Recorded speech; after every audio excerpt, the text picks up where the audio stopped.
on the screen for all of us to see. Oh, they're watching the screen. I'm getting it. Yeah. Can I somehow get in on this? Yeah. I don't have technology. I can make a phone call sometimes. So the nice thing is that the mic picks up everybody's Oh, voice. okay. Because I've been on a number of presentations where you only hear the speaker, and then when people ask questions, people are like, what was the question? So that's Kind of what like a hot mic with Trump or something.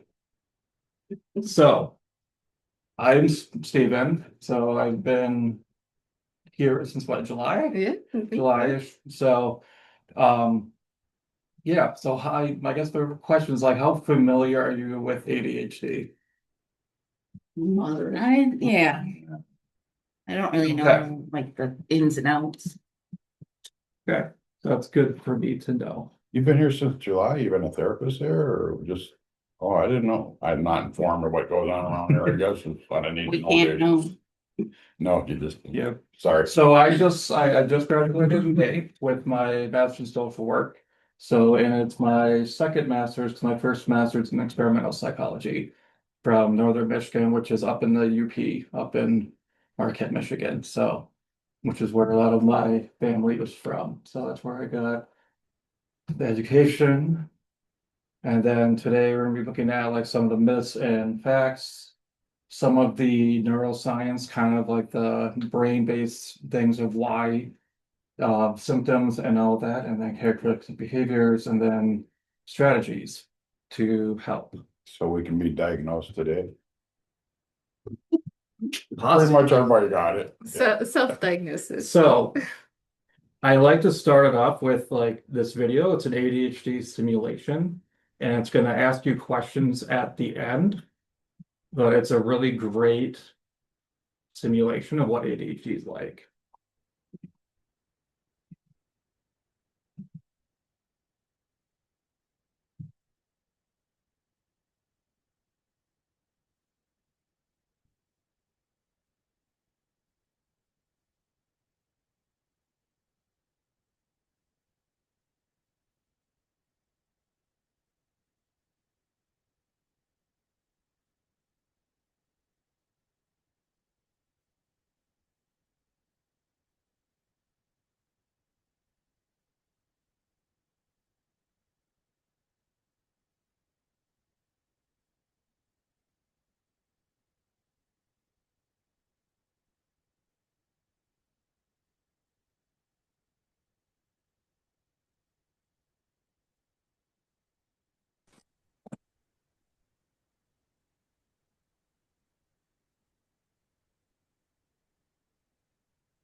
I don't know who decided. No, I was going to the more, Is that how it really, whoa, that was intense. I was like, somebody. Yeah. It's John and Mary. blue. We're just doing ADHD simulator. It's blue. I think. I can't read fast enough, so I can't get the end of it. Yeah. I'll read that. Oh, I was right. Mm-hmm. Can I talk? Yeah. How can I get this on my computer instead of it's on my phone only? I've been trying to look for it on my computer for the last 10 minutes. It Do wasn't you want me to email you the link? Yes, please. I can't find it anywhere. Okay. I just knew blue. I don't like it on my phone.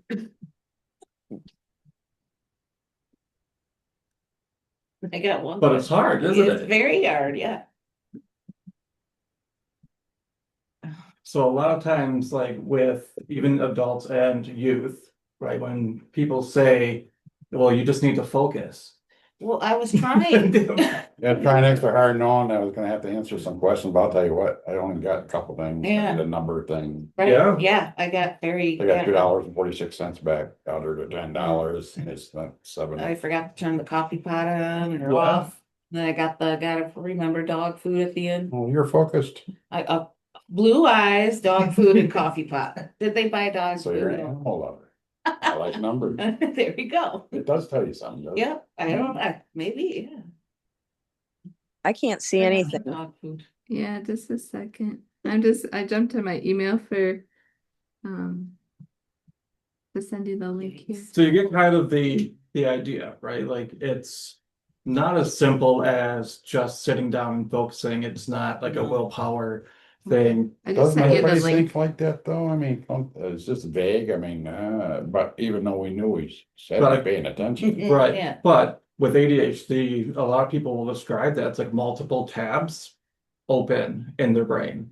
So when you look at a computer, right, and you have multiple tabs, right, 30 some, that's kind of what their brain goes through each tab. Like there's no quiet. It's constant chatter. Well, I mean, when I first started reading it, I'm like, I can't remember if I washed my hair in the shower. I say it all the time. I said, I'm gonna have dementia. I mean, Right.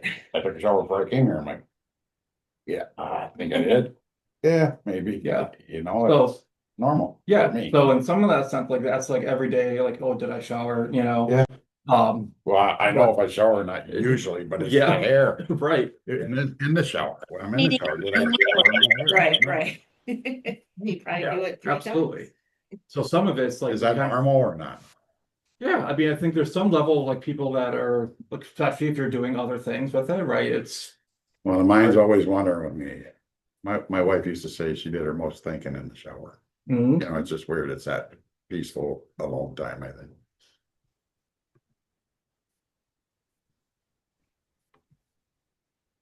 Just want to find out if I'm fixable. And So there's many stereotypes with ADHD. What have been some of the things that you've heard about ADHD? I just think of it bing, bang, bong, you know, Yeah. bouncing around, fucking Yep. can't concentrate, can't stay. Yeah, can't nothing. stay focused and I mean, I think concentrate. we all have a little bit of that, Yeah, but maybe some the more bump, than like others. high energy, hyperactive, Yeah. bouncing off Behavioral walls, issues. behavioral, right? I can remember, I forget who it was, but somebody, I've heard somewhere where someone said that ADHD was just bad parenting and too much sugar. Mm. Well, you know, I think I've heard that growing up too, sugar, you know, and then the kids are just hyped up and, you know, as you grow up, you start paying attention to that and you see all these women giving these kids the juices and shit. I did low carb and like, you gotta be fucking killing me. They're killing the kids with the juices. Mhm. I mean, read the shit you're giving the kids. It's, we aren't giving them soda pop. We're gonna give them apple juice. It's only double the sugar. It's Right. crazy. So there's also, especially in the 90s, so like I've had ADHD my whole life. I grew up like when I was like 3rd grade diagnosed. But in the 90s, like it was thought that it grew out of childhood. Ah, Doesn't. Like it does for some, but not all. So this idea of you can grow out of it, you know, it's only in kids, it shows up in these really big behaviors. I think you gotta be aware of it first, you know. Yeah. Very distracted, disruptive behaviors, adrenaline kind of junkies, right? Like that are doing the high risk, like, Did they medicate you? yep. See, I don't agree with it. I see so many kids medicated when I started having kids young and I'm like, man, I think some parenting go a long ways. You know, I think we all No. got issues and you do grow out of some of it, but just throwing kids on these drugs, I never agreed with that. I really did. So the My way kid- that- my kid can function without meds right now, so it's like, yeah. That's normal, Well, but the world my- I was when I was a kid, you know. Well, my brother was on meds and he said that was the best thing for him. There's a psychologist I work with that the way that she kind of describes medications is that if you wear glasses, right? Sure, you don't have to wear glasses and you could make by, I Right. did. I was supposed to have them in 5th grade, never did until just recently. right? So and you could get by, right? But why not give yourself the opportunity to be able to do better? I think he's just saying medication, he doesn't, if you don't have Yeah. to take it, don't take And it. I'm not one that pushes medication. I really am not. I'm Like, not sure I was right about, I'm just saying my way Yeah. of thinking as I've grown up now. I think everybody could be medicated, I'll be honest with you, but Well, what is Bill normal? takes his meds. What is normal? Who are you trying to impress? I mean, what are you trying to do? What do you take medication for you, for your parents, for your friends? It's all good questions to ask. Yeah, I mean, Yeah, and medication, like I said, like as as a therapist, like I don't push medication. Because I always leave that as like that's a family. well, there's some people that Decision. really do need to be on it, and I'm probably Yeah. borderline with that, but I mean, Yeah. there are people go out and kill people because they need to be medicated, I mean.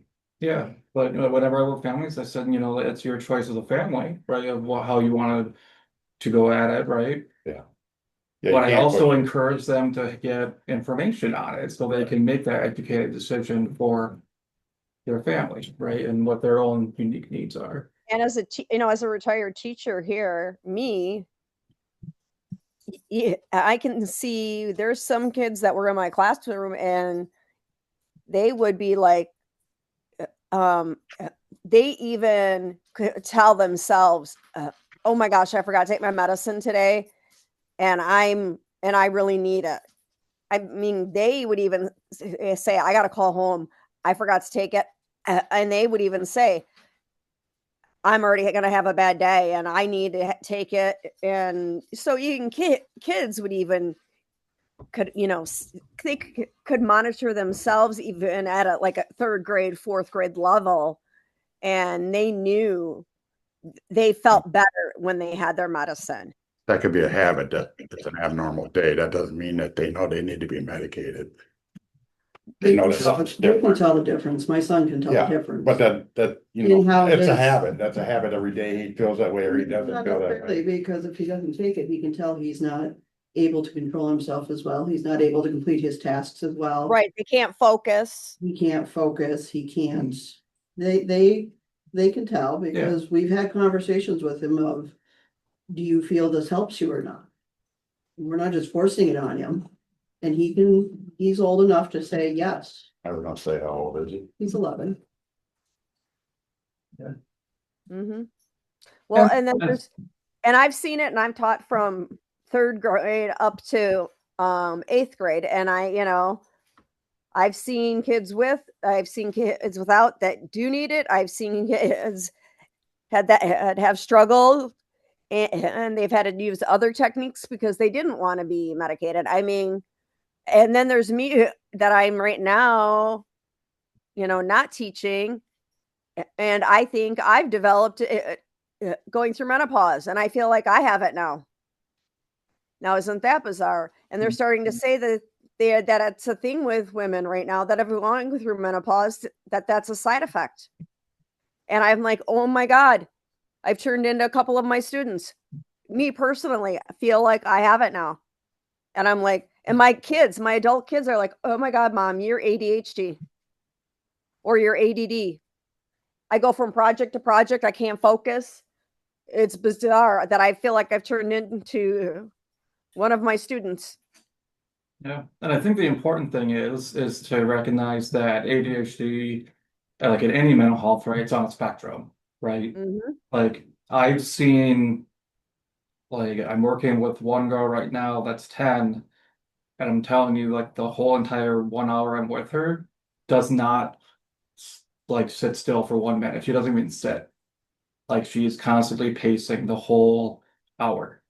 And the only times I can get her to actually sit down and do anything is by engaging in like some like mindfulness or some activity of like drawing or anything like that. But if it's just conversation, all over. You don't think diet? Imagine having a classroom of about 4 of them in your I mean, classroom. there's some anxiety part of that. Mm-hmm. So Try teaching with having about 4 or 5 of them in your room. so I've had that. one of the other stereotypes though that sometimes we'll say, and it's more of a positive spin, is that people with ADHD tend to perform well in like crisis situations, like under pressure, like that last minute deadline, like, and there's a reason for that. like because of the brain and how it operates. Mhm. But that's why I'm going into this next slide. There are many professions where ADHD has a higher percentage. Yep. A lot of ER doctors have ADHD Mm-hmm. because think about an ER. You're never going to get the same thing, right? You're not doing the same everyday thing. It's new information. It's thinking on your toes, being right, crisis situations, right? EMTs are another one. Entrepreneurs, like they think of various different connections, that Oh, yeah. right. Isn't So that interesting that I've now retired teacher and now I've become a travel agent yeah, and I was a real estate agent. yeah. So yeah, small business workers, yeah. They leave the dopamine release. and also stimulation. 12% of all lawyers in the United States have ADHD. That's the ones I have. So, but that shows, right? Like, because I think people think that if you have ADHD, you must have poor academics. Oh no, no, no, no, no, no. I don't look at it that way. No. No, I think everybody's got it. It's I just, can tell you right now, that's not the case. Yeah. Yeah. My son, and he's a musician, he graduated right now with vocal music from Columbia College in Chicago.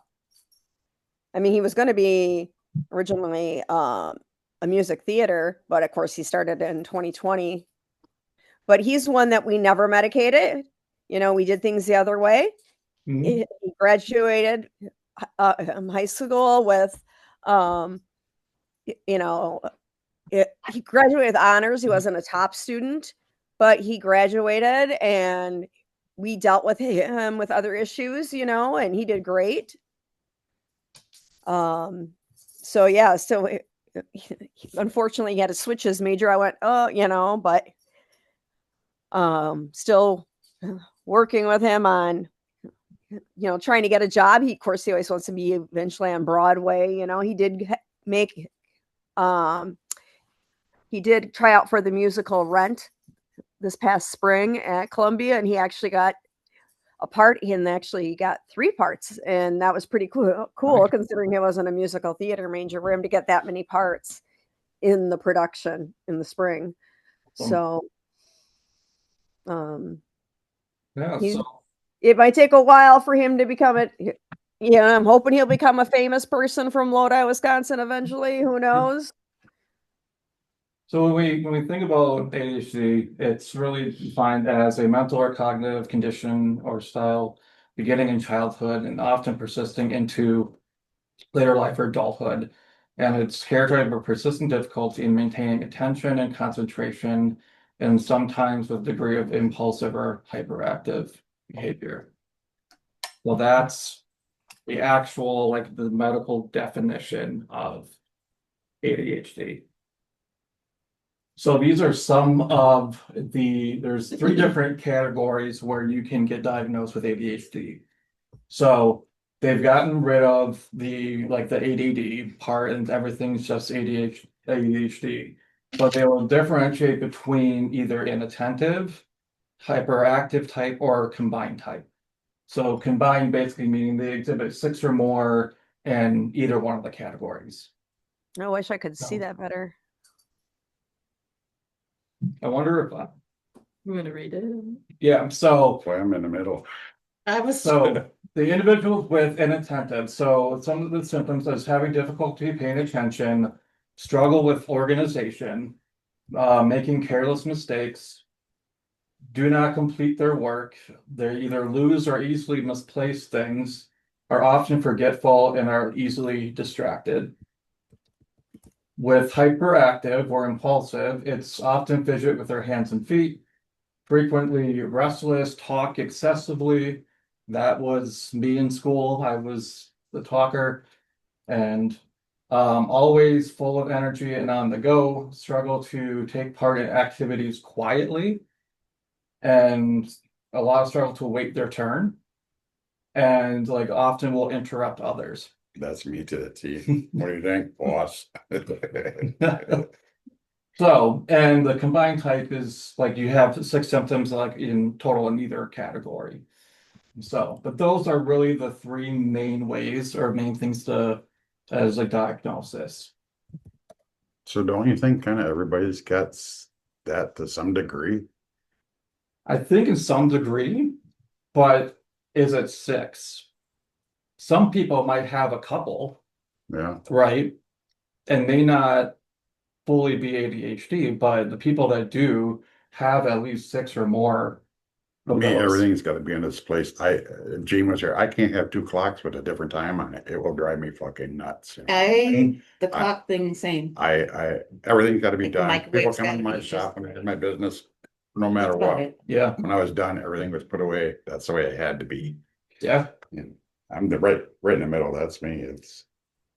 What about Ditto. really organized, like in your, other than your bedroom or something? My bedroom. Yeah, I'm that way. I mean, Everything else is, I've had clothes everywhere. so like the way I've kind of described organization, and when I'm doing like a clinical interview to see if somebody has ADHD, I will ask them is like, is it organized chaos Mhm. as a way of describing it? Yeah. Yes, because I will ask, like, I remember asking an 11-year-old I was working with, and I'm like, it's like, how's your room? It's like, is your room clean or is it organized chaos? And she was like, yeah, it's organized chaos. Mm-hmm. I know where things are. And like, and the mom was joking that like when it is clean, she has no idea where things are. Right. Yeah. Say that. So, Yeah. so she's like that, like I just like I let it, whatever, it's her room, Mhm. but People's cars. I used to buy and sell cars and work on cars. May not. Man, you could look in their car. I know that person knew exactly their personality from that. I mean, it's amazing because that's in my car right now. The Yeah. one I'm driving right now is my grandpa's, and it's got a lot of stuff in it. I can't do that. I'm worse at that now. Not like garbage or anything, Yeah. but just. Living with somebody else and the dog and everything, and I'm trying to deal with it, but myself, no. I'm trying to be more lax on it because little shit like that don't matter, but that's the way I've been all my life, and I mean, it upsets me. It's gotta be right. Yeah. But you look at people's car and I'll tell you, man, I've met women that have their fucking clothes in the trunk, they don't go home, and I mean, oh, man, Mhm. how can I live like that? Well, that's like me when I have a craft fair and I'm putting it away and my husband's helping me and I'm like, ooh, things have to go in certain bags and certain things. Yes. Now I have to label it all. That's what Gene's doing right now for the craft sale for next weekend. Yeah, same here. And I'm like, oh, I Put it have in to the car label the tomorrow. I'm like, boxes and the bags, and I'm just like, oh, So I like to help, but yet that's why I think it everybody's has to be got done my some way. degree of this, I mean, what you're saying, I think it's normal. Like you say, Yeah. maybe some do need to be on medication. I'm not a doctor, but I just been a kid. From a kid's point of view, I seen kids medicated that didn't work out. And I tried to get medicated when I had problems older, and that walking around doop-de-doop-de-doo wasn't for me. Well, sometimes some you have people to only need try that. a couple different kinds to get the right one. Well, yeah, and that's what I heard that, Yeah. it takes a doctor a long time to dial in where you need to be, but And you'll know right away. And it's like, oh my gosh, that I said, I can't be in the car business and sell cars when I can't be myself. I can't Correct. doop-de-doop-de-doo. I Yeah. can't. I hear you. Yeah. prevalence of ADHD, at least as of 2024, is that 6% of US adults have ADHD or been officially diagnosed. I'm sure that number's So higher. that's approximately 15.5 million people in the United States. That's higher. So than that. the prevalence is actually higher in males. Yep. We'll get into why that might be and why that might be kind of a misnomer of data. I have an opinion, but I'll leave it alone. Mhm. So, well, males are more 5.4% and then 3.2 for. Is everybody else in person? Yeah. Okay, I was wondering. Okay. It's harder for me Oh. to see the screen then too. Got it. Yeah, I just wasn't sure about how the mic would show up if I was, with all that. So this is the very brief history. It is kind of been shown that in like the first real like people writing about ADHD, it wasn't labeled that, but when they looked at like what they were writing about in the symptoms, there was this guy named Welker that was basically describing ADHD in this German textbook in 1775. Wow. So that was kind of the start. Then for about 100 some years or so, there was showing like there was this guy named Hoffman that would create cartoons and had cartoons of the quote fidgety Philip and quote Johnny head in the air. Um, and really that looked at like the cartoon and like, oh, that's probably ADHD. Um, and then well, about 1910, they started kind of describing it as a defect of moral control. And about 20 years later, then they started seeing like how benzodrine would reduce hyperactivity. And 40s, they described it as minimal brain damage, which is not a great term to be used. But, and then 50s, they started looking at methylphenidate for depression and narcolepsy. And then it wasn't until 1968 where they had a formal like diagnosis, but it was called hyperkinetic reaction of childhood. And so then in the 1980s is when they switched that to look at attention deficit disorder. And then the 90s was really the first time that they were recognizing that child like ADHD did show up in adults as well and did follow with that. And then in 2013, they did another update, which basically makes it made it into the current criteria set.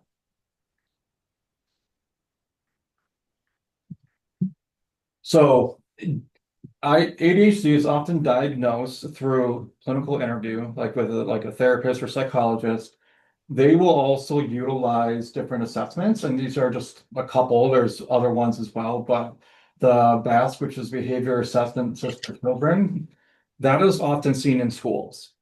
So a lot of times, like therapists or primary care doctors will give the parent one, and then they'll ask the teacher to give one, like to fill out one on the child based off of ADHD symptoms. Same thing with the Vanderbilt. It really is just depending on what the doctor prefers. Both are just as equal. So, and a lot of times, like if it's an adult that's like seeking a diagnosis, then it's often self-report and then maybe a spouse or a parent or somebody else that can. Couldn't you just read all you just had up there and know where you fit in or you don't? Couldn't anybody do that?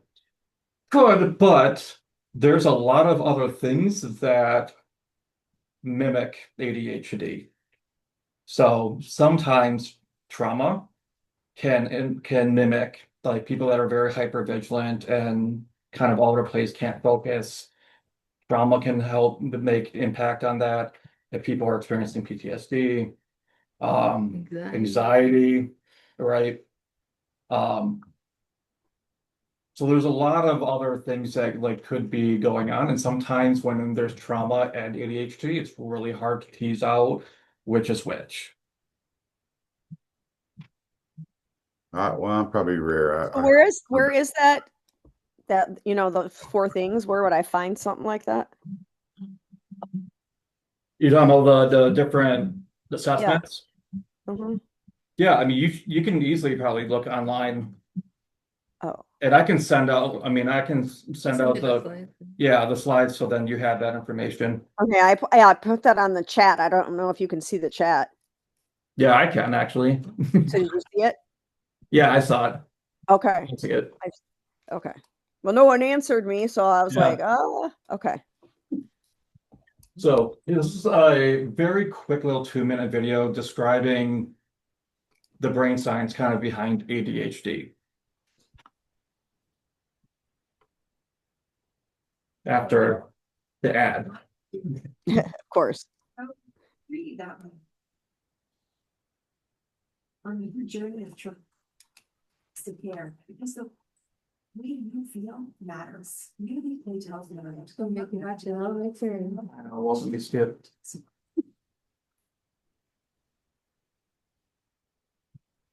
Attention deficit hyperactivity disorder, or ADHD, is a condition characterized by difficulties with attention and/or hyperactivity and impulsivity. ADHD involves strong genetic influences, but environmental factors and interactions between genetics and the environment are thought to play an important role in ADHD as well. Much of the recent research into the neuroscience of ADHD has focused on understanding the brain networks that might underlie different aspects of cognitive function in ADHD. One example is the default mode network, which is a collection of brain regions that is more active during mind wandering and introspection, and less active when a person is attempting to complete a specific task. Studies have found that people with ADHD have atypical connectivity in the default mode network, which might be associated with distractibility. Individuals with ADHD also display lower activity in brain networks that are involved in attention and cognitive control. Typically, activity in these networks increases when activity in the default mode network decreases, and vice versa. Thus, one hypothesis is that in ADHD, activity in the default mode network is dysregulated and interferes with the function of networks involved in attention and cognitive control. Studies have also found that people with ADHD tend to display atypical activity in the reward system, a group of structures that are involved in motivated behavior, anticipation, and reinforced learning. This atypical reward system activity might be associated with a tendency to overestimate the value of short-term rewards in comparison to long-term rewards, which could also affect planning and decision-making. The reward system includes some of the major dopamine pathways in the brain, and dopamine is often implicated in ADHD because medications that are commonly used to treat the condition, such as amphetamine and methylphenidate, cause increased transmission of dopamine and norepinephrine.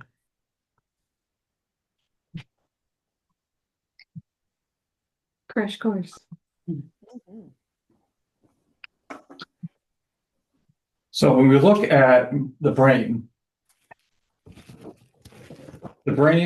is obviously involved in cognition, being able to sustain attention, being able to learn, right, and take in your environment.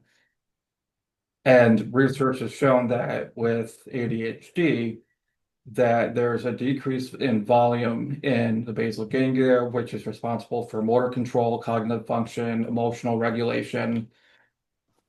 The insula, which is like the emotional processing, that reward processing, attention and working memory, decision-making, amygdala, social cognition, meaning like recognizing social cues, and emotional memory, decision-making, and hippocampus, which is really about memory and learning.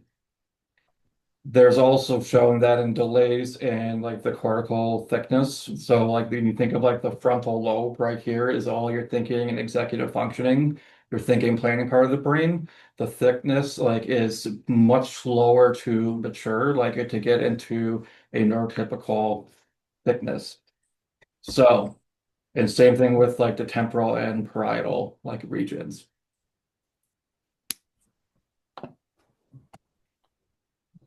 So when you think of executive functioning, there's really two different components.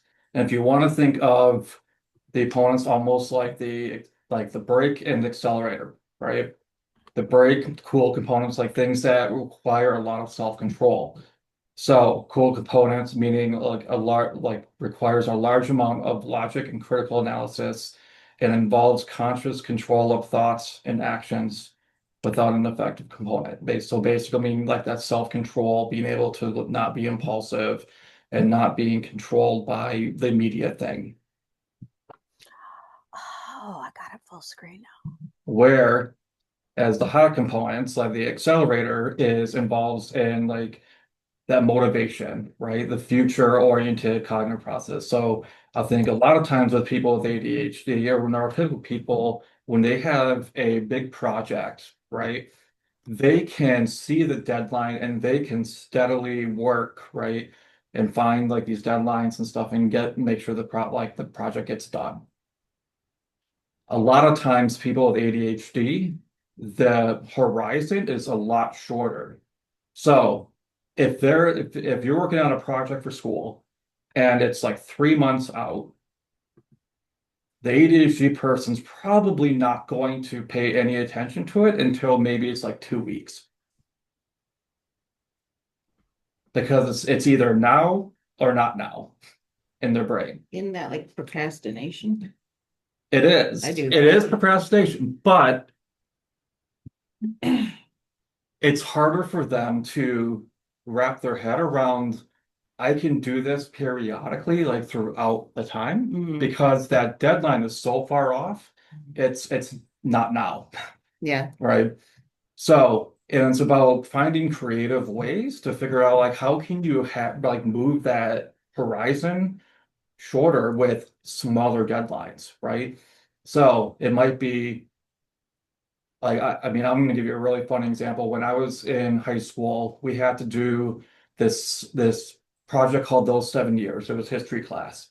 And we had to basically do a news story about a 7 year period. And we had to do like news segments on various topics, like inventions or science and whatever else, right? And the first deadline was writing your group's names on a piece of paper and turning it in. I was the first group to ever in this teacher's history to not turn in that first one. And it was as simple as 4 names on a piece of paper. Right. Like I couldn't go to my locker and get it. He was like, no, it's like that's the deadline, right? Like I didn't even have paper or a pen to write on it. Yeah. But it was not now, right? Like I had so many other things going on. So, but yeah, it's the deadlines, like it's you find creative ways to do that. Um, and then this tension between instant gratification and long-term rewards. If you think about like video games and ADHD are like it's a double-edged sword, right? Video games offer that instant reward, right? I complete a level, I get that reward, I get that dopamine. I'm like, oh, I just beat this level, or I just beat this, right? And it keeps going, right? And it's like every so many minutes, you know. But that's why it becomes somewhat of an addiction, especially with kids with ADHD, is that video games can be very much like always chasing that dopamine. So women are actually often diagnosed when their child gets diagnosed, and more specifically, their son. Because boys tend to have more overt behaviors, right? They're the ones that are jumping off the walls, right? And disrupting the classes and having behaviors and being impulsive. And a lot of now research is showing that ADHD in women shows up differently. So there is about a 70 to 80% heritability. And for some women, they feel somewhat a sense of a relief to say, like, I finally have answers. But then some of them also think of like a kid's lost opportunities, like, and what would have happened if I would have had this diagnosis when I was a kid, you know? And we find out that there are better outcomes for mental health when you can diagnose at earlier You do, huh? ages. Yeah, I was wondering what's the big deal, you know? Yeah. So, but yeah, it's so many times that like women will come in and say, "Oh, my child has ADHD," and when the therapist or psychologist is doing the clinical interview, and then they have these aha moments of like, "Wait a minute, like that's It's hereditary. yeah."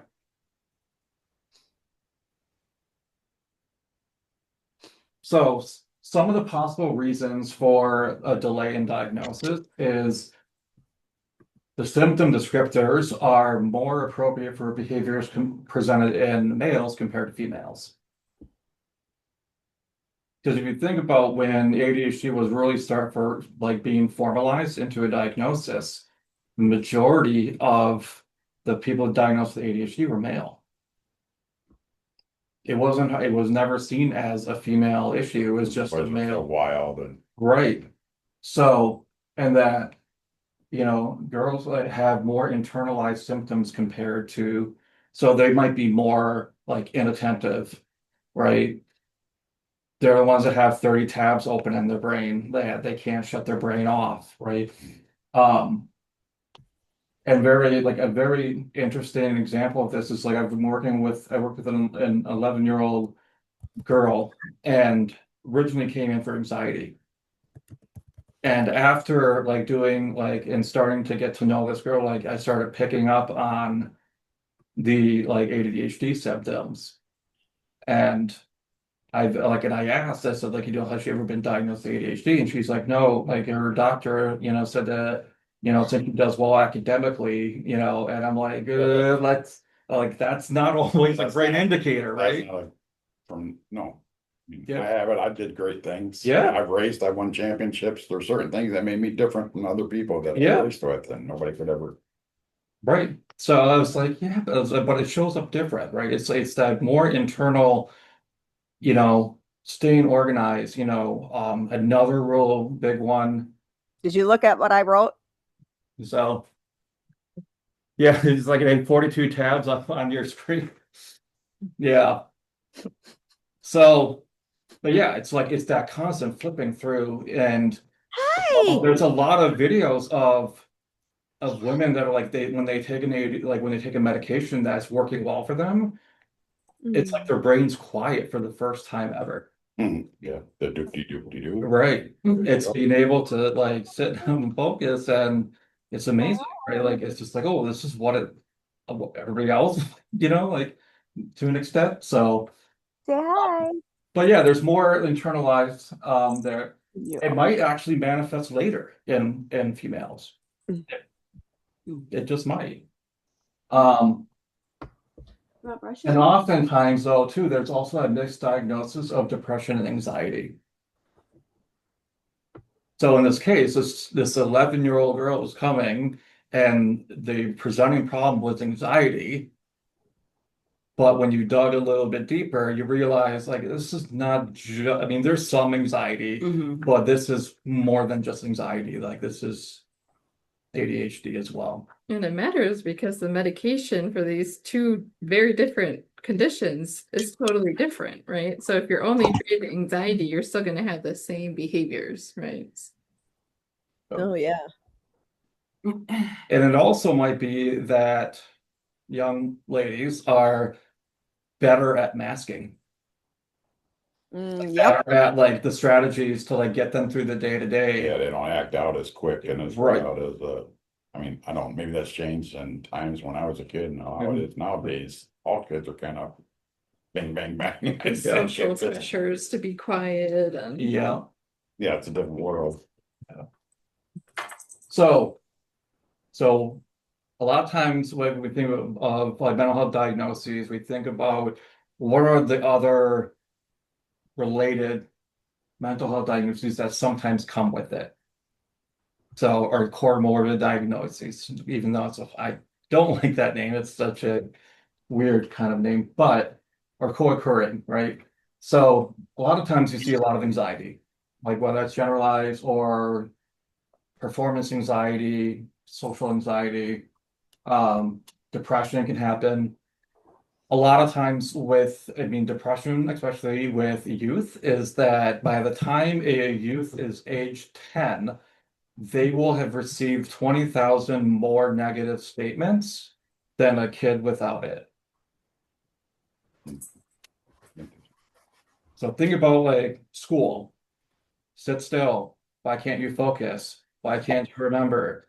You need to remember this. You need to focus. You need, and you're constantly, because they're getting like all these negative statements, and then after a while, they start internalizing it, right? So learning disorders, something that is, I would say, somewhat common, is like reading. A lot of times people with ADHD, reading will put them to sleep. Like they will literally start getting tired and falling asleep. And there's reading comprehension, because if you think about if you're falling asleep, how much are you remembering that you're reading?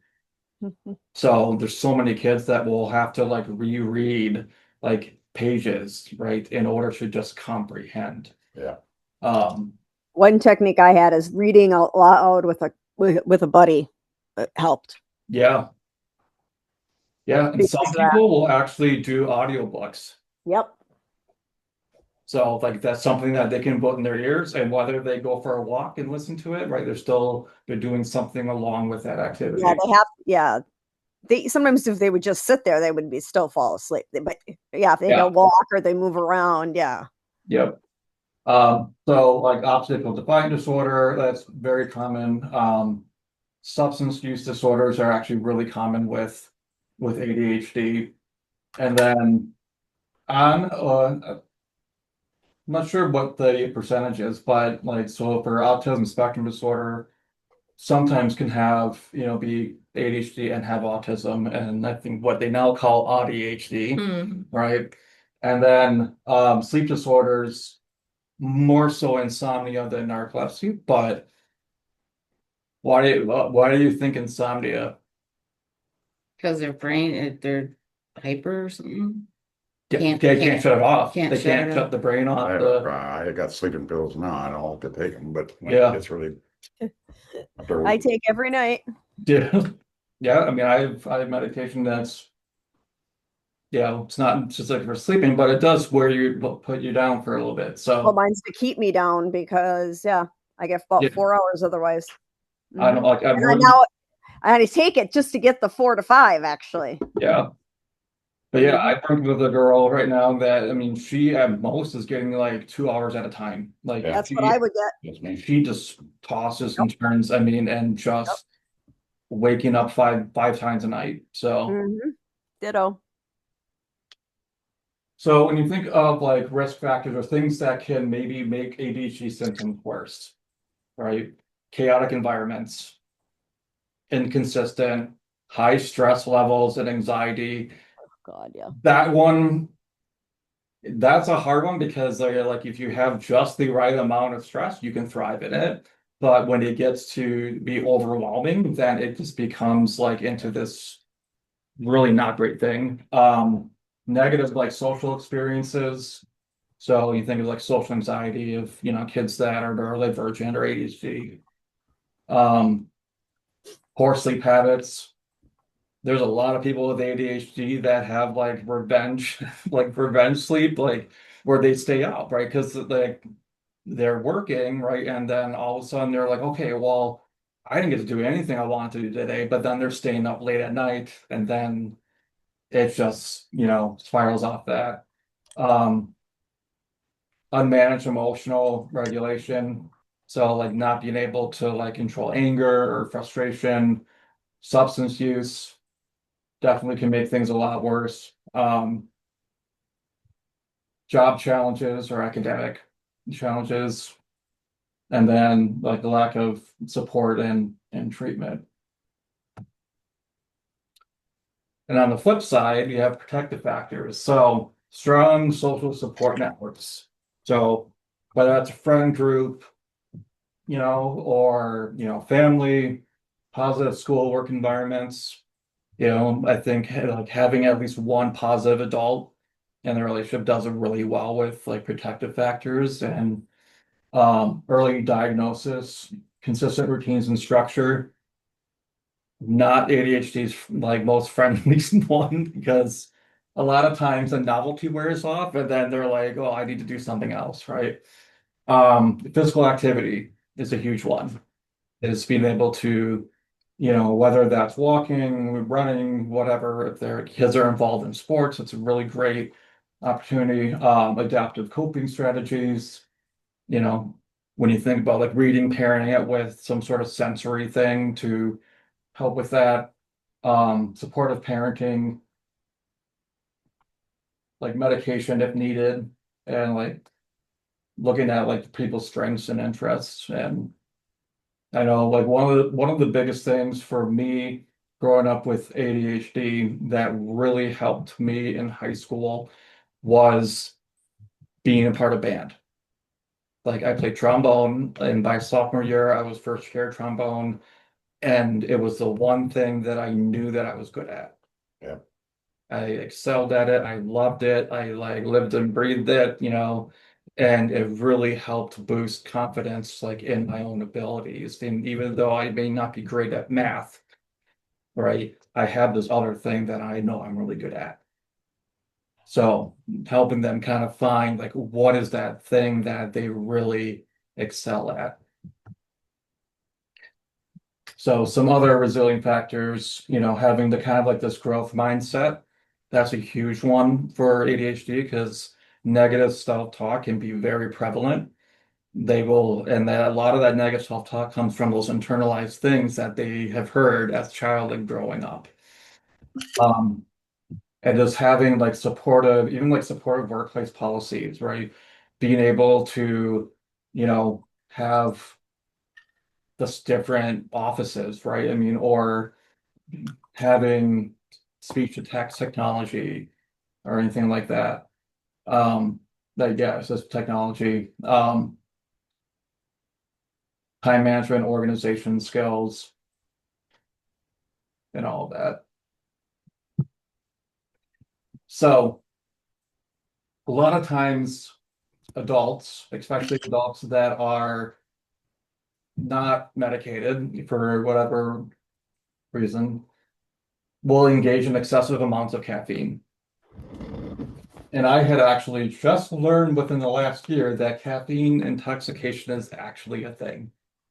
And I think it's if you drink 250 milligrams of caffeine in a like 1 hour, 2 hour time, something like that. I forget, but it's in the DSM.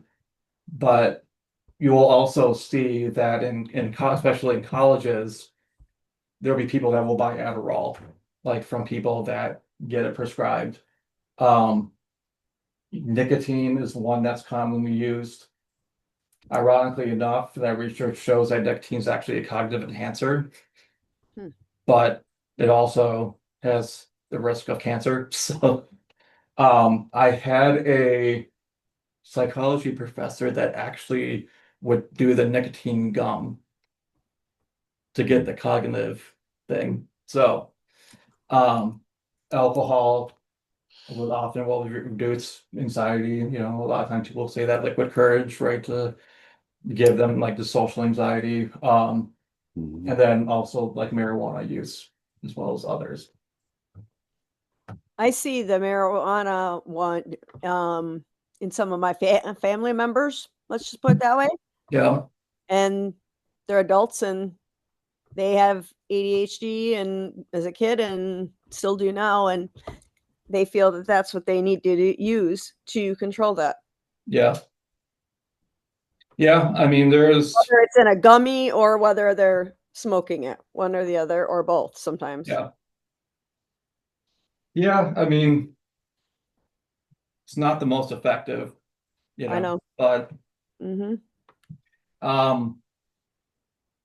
other things to do. So like other things that you can do when you're pairing like especially if it's like a tedious task that it's just like so mundane that they're like, I can't even get it started. Pairing it with some sort of sensory. So listening to music or watching, sometimes people will do TV shows or movies, like they'll put it on in the background. And it might be a show that they've always watched, like where it's nothing new that's going to distract him, but it's something they've seen over and over again. They'll put it on just as background noise to Oh my God, my husband. Right. So I know for a long time, especially in my younger years, I like if I really needed to focus on something, I would listen to like electronic music, like techno, like that, because very rhythmic. And then my brain would almost get into like this rhythm of like getting stuff done. My TV or music's on 24 hours a day at my house. It never goes off. Yeah. Or like drinking something, eating while doing something. Like you see a lot of time people with ADHD will eat lunch while they're working, you know. I put this down, they don't have it anymore, but a few years ago they had flaming hot Mountain Dew. What? Yeah. So I remember being at work in one of my previous jobs, and I just had such a troubled time focusing that day. And I was like, all right, I'm gonna go down to Quick Trip and I'm gonna get a Flaming Hot Mountain Dew. And it was literally just the sensory thing I needed to like, okay, I can, it's a boost, right? It was just something novel, right? I didn't mind it, but a lot of people thought it was disgusting. So chunking tasks. Okay. So cleaning the house. I will never clean the entire house all at once. It is way too overwhelming for me. But let's just say I've got company coming on Friday. On the Sunday before, I might start with my bedroom, right? And I'm going to do my bedroom today. And then I might do my kids' room the next day. And then I always save the kitchen for last because it's always the first thing to get dirty. But like you, one Man, day, it's all gotta be done now. It's Yeah. now, now. So, but that's how, I mean, sometimes for some people that works. So it doesn't get, so it still gets Overwhelming. done. Yeah, and you don't get overwhelmed. So, I have that problem. Yeah. but- so yeah, so I mean, chunking it, and even like when it comes to assignments, like for school, right? They might have a stack, right? Sometimes like the visual, like just putting one piece of paper in front of them. And then everything else is behind them out of their visual field, and then they can do the one, and then they do another one. Because sometimes the amount of work, they're like, I don't even know where to start. Like, Mhm. it's just way too much, and then they start shutting down. Yeah, you do one, and then when you're done with it, you come up and get another one. Yep, Don't give them all at once. yep. Too overwhelming. Yep. There I've is there's a really good book that I highly recommend, and it's about it's from a woman that's named Judith Kohlberg, and she's a professional organizer. And the book is called Conquering Chronic Disorganization. Huh. She the way that she thinks about like the people that are ADHD or neurodivergent, the one thing that really resonated with me, that's something that she said, was a lot of times when we think about organization, right? We're all given skills or strategies that are for neurotypical people. And people that have ADHD or neurodivergent, that's not how their brain operates. So there's no wonder why those strategies don't work for people with ADHD, because it's not how the brain operates, right? So she talked about like organizing based off of like emotion, like or like learning style. Yeah. Right. So she had one example is like she's like, if you're in an office that has all these different papers scattered all over the place, and she called it like the muttering file system. So she's like, the first thing you say when you pick up a piece of paper, that's your file. So like if it's one, so if you pick a piece of paper, like, wow, I really need to pay that. That's literally your file name. Wow, I really need to pay that. And then you put it there and you're going to remember because it's based off of the emotion. And you're like, okay, I know I need to go through that, right? Interesting. So other ways of strategies without medication, like obviously physical exercise, try as much secure routines, um, tip, which is a DBT skill. I don't know if you're familiar with DBT. Um, it's more of like an emotional regulation. I mean, it's a whole, I mean, there's a lot to it, but um, when people are really emotionally dysregulated, so temperature standing for extreme temperatures, right?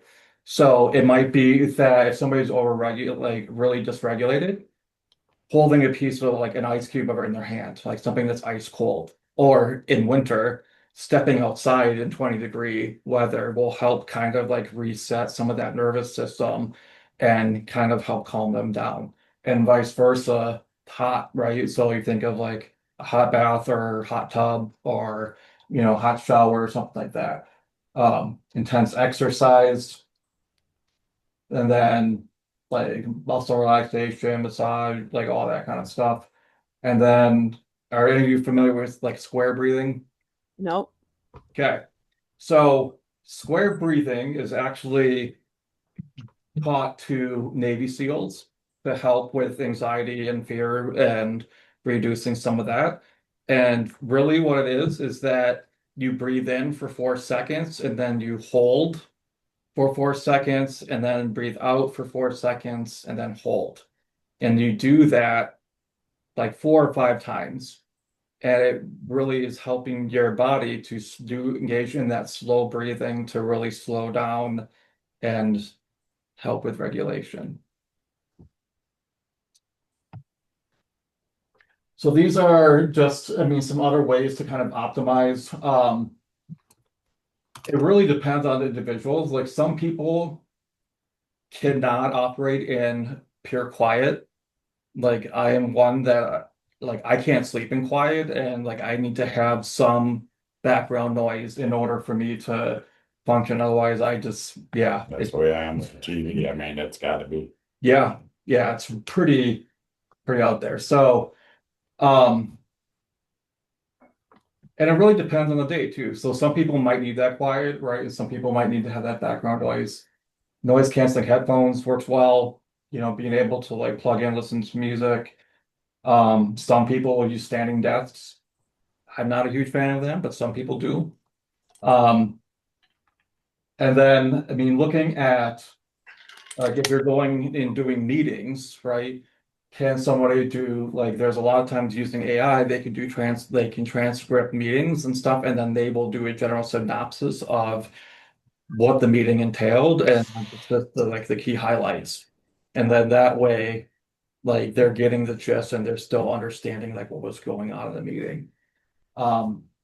Written instructions is usually goes better than verbal by only because they're most likely are going to forget. The other big thing that I will say is, especially if you're working with somebody with ADHD, try to be very like clear and concise and don't be vague. There, I don't know how many times I've had supervisors and not you, but no, you, but I've had other supervisors say like, "Hey, we need to, you know, like, you know, can we meet at noon?" In my mind, I'm thinking, "Oh, what did I do?" Right? Like, I'm like, "Did I do something?" You know, like, because like, what? It just and you start spiraling, and that's what like I've always told like, if you need to meet with me, like, please let me know why. Right? Yeah. Because otherwise, it's like I'm gonna be Oh, yeah, it's bugged gonna by be, it. yeah, it's gonna drive you crazy too. Right. Oh, yeah. So You go into that meeting already with high anxiety. Just yeah. off and ready to. And fight. to be honest, like 9 times out of 10, it wasn't anything big deal, right? Right, right. But it's like you work But yourself up. you think the worst scenario. Yeah. Frequent check-ins with supervisors. It's a great one too, depending on the relationship.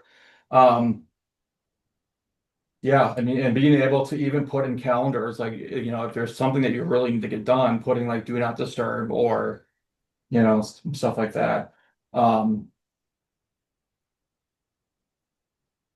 Yeah, using email templates, like clear instructions, visual aids.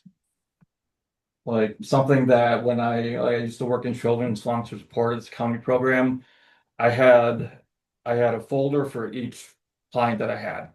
And I had when their plans were due, when the reviews were due, and I had everything all on one. And whenever I had went on to any sort of home visit to see this client, I brought that folder with me. So that I'm constantly reminded like this is when things are due. So and then I mean another one is like requesting flexible work hours if possible. You know, some people work better 10 a.m. to 8 p.m., you know, like, or some people work better at like second shift or, you know, and sometimes third shift, to be honest. So, but so we really just kind of like looked at difference between like, you know, the prevalence, symptoms, strategies to kind of help improve symptoms, and then looked at various accommodations and yeah. So then those are all the references, and then Well, thanks. Patty. Does anything So- stick out to you all about this presentation, ADHD in general? Been fucked up all my life. Now I feel normal. I mean, I see that in everybody, you know, I don't go to doctors and stuff, so everything is kind of self-taught for me, and Mhm. when I was a kid, I changed schools, sometimes 5 schools in a year, so I never thought of stuff. And then I'm sitting here thinking about schools now and what they were 60 years ago, what the kids, how different it is now. you Mhm. know. Kids got, How did you change that many schools? we moved all the